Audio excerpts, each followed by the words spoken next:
আমি যখন গত মাসে বাড়িতে গেছিলাম, আমার আম্মু আমার ছোট বোন আমার ব্যাগের মধ্যে কিছু পাপড়া দিয়ে দিয়েছে।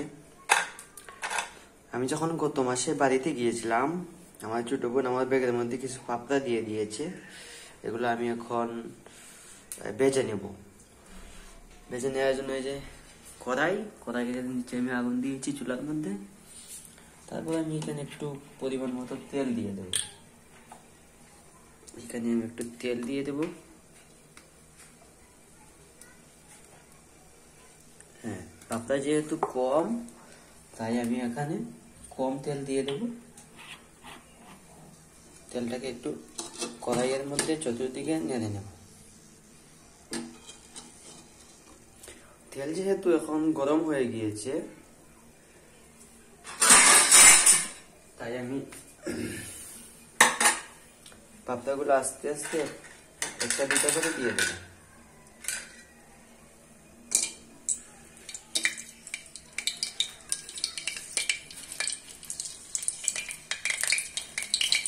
এই দেখতে পাচ্ছেন,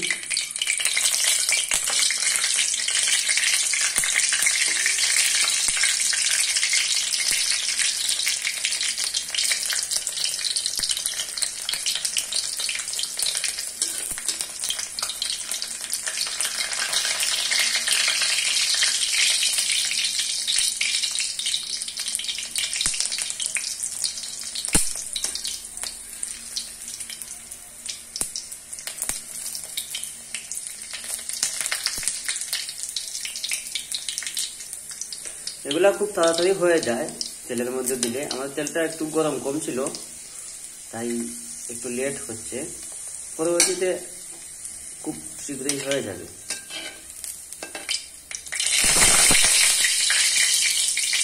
এরকম তেলটা ছেঁকার কারণ হলো, আমার যে এই চামচ রয়েছে, এই চামচের মধ্যে পানি ছিল, বুঝছেন? চামচের মধ্যে পানি ছিল, এই জন্য এরকম তেল ছেঁকে যাচ্ছে বারবার।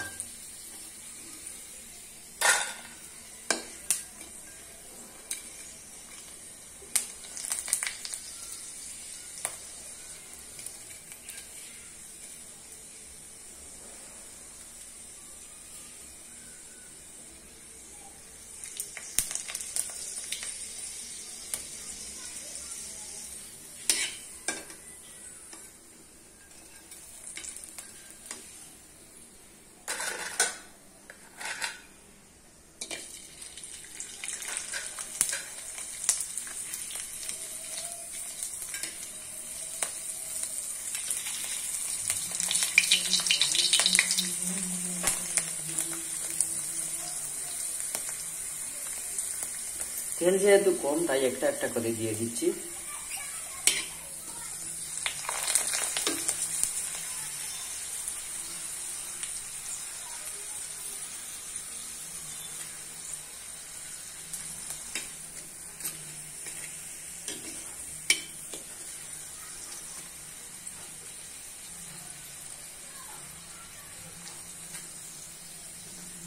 এগুলো তেল অতিরিক্ত তেলের মধ্যে ভাসমান অবস্থায় ভাজা উচিত ছিল, কিন্তু যেহেতু একদম কম, তাই ভাসমান অবস্থায় করলাম না। এটা আবার খুব তাড়াতাড়ি হয়ে যাবে, কারণ ছোটখাটো তো এটা।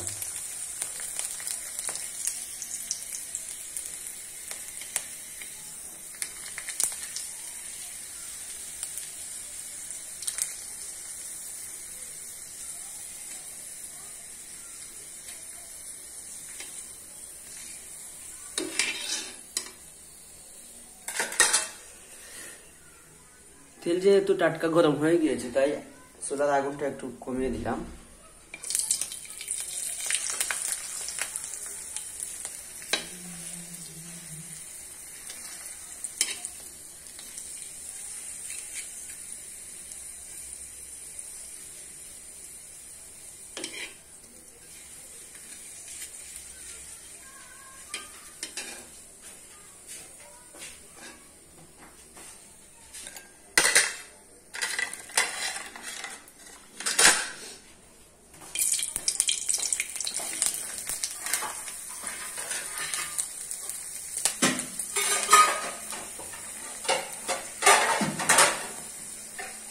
সিদ্ধ লাগতো না।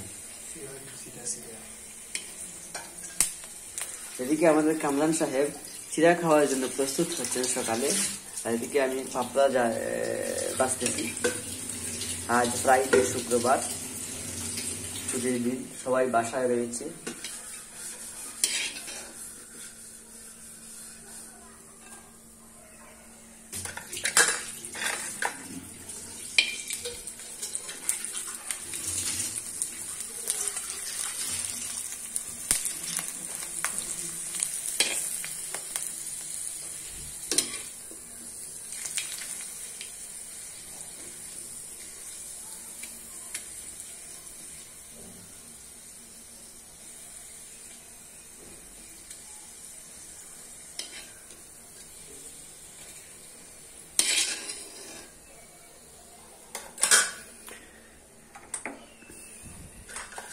এখন প্রায় আমার এটি শেষ হয়ে গিয়েছে, আরো এক পিস রয়েছে, তাই আমি চুলার আগুন অফ করে দিয়েছি। তেল যেভাবে গরম রয়েছে, এই গরমে কিন্তু আমার এই এক পিসটা হয়ে যাবে।